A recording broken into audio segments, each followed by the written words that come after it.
Hi, I'm Dr. Jacob Lauritsen, and this is Read, Write, and Cite, the channel where I teach you how to read, write, and cite for your college classes.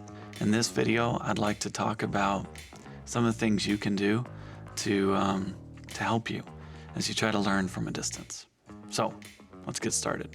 When I was first becoming a teacher, I completed my teaching certification program from a distance, and then I worked on my doctorate through a completely online program, a distance program. As I was researching distance learning, among other things, I formed a lot of opinions, both as someone who was researching the topic and someone who was experiencing it as a student. And when schools shut down, we had to rethink how everything was going to work. Largely, we had to think about the struggles and the things that our students were going through.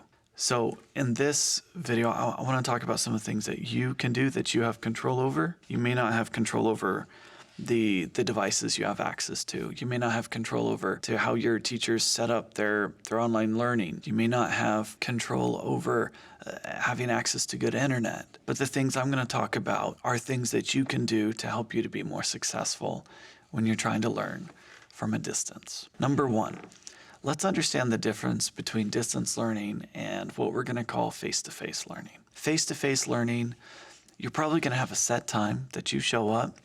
And with that, there's certain expectations. There's you sit down, you raise your hand, you listen to your professor, your teacher. The teacher has a lot of rules to control the environment that you're learning in. And for many students, that's exactly what they need.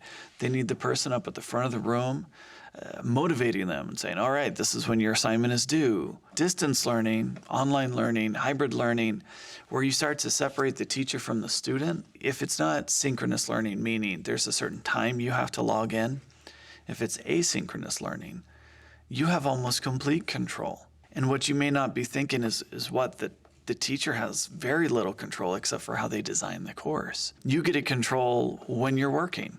You get to control your environment. Where are you going to go to work? Are you going to go to a coffee shop if it's open? Are you going to go to a place where you have access to Wi-Fi? Are you going to sit in your living room? Are you going to be on your bed? These are all things that you get to control when you are a student in distance learning. How you go about trying to engage with the learning, that's all you. So that can be good. Number two, you need to understand what your teacher is expecting of you. This is important no matter what the class is, but it's incredibly important when you don't have access to the teacher in person.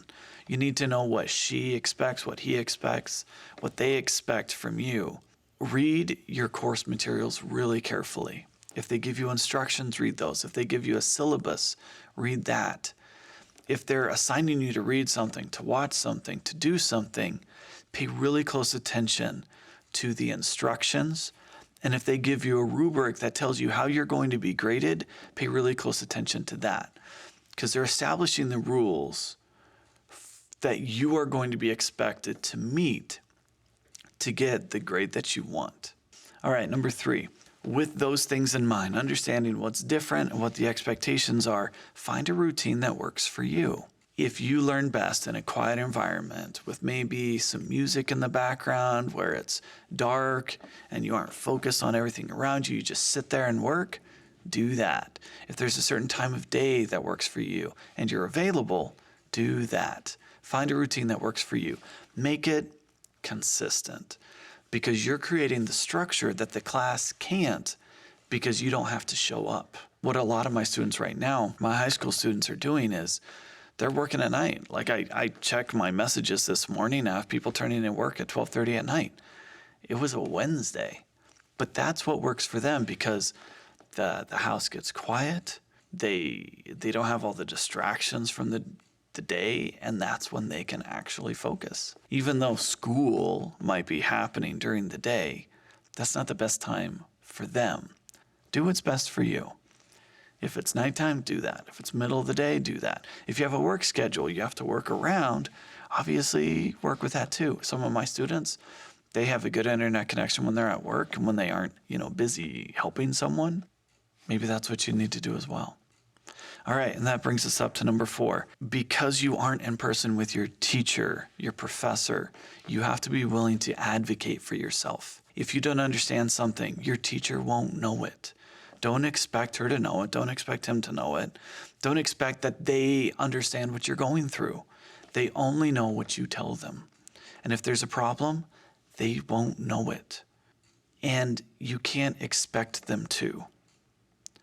As much as you might want the help and it might make you uncomfortable to ask for it, that's what your teacher wants. But a good teacher is there to help their students, and they want to be useful, especially in an online environment. If you're not willing to advocate for yourself, it's going to be harder. It just is, because you're expecting someone else to do what, honestly, it's your job. If you care about what you're going to learn, don't expect someone else to stand up for you. You need to be the one to do it. I may be comfortable talking to a camera, but I'm not super comfortable in person. I am an introvert at heart. I am the quiet person. When everyone's having a discussion, I'm probably going to sit there unless it's an environment that I'm comfortable in. That's why it's important that you understand those expectations, that you build a routine, that you know the difference between face-to-face and distance learning. You're creating that environment so that you can be successful, so that when you need to ask for help, you're more comfortable. And I hope that you are. So, thanks for watching this video. I hope that these 4 suggestions will help you to be more successful with your distance learning. And I wish you the best of luck. Thank you so much for watching. I'm Dr. Jacob Larson. This has been Read, Write, and Cite, and I'll see you in the next video. Bye.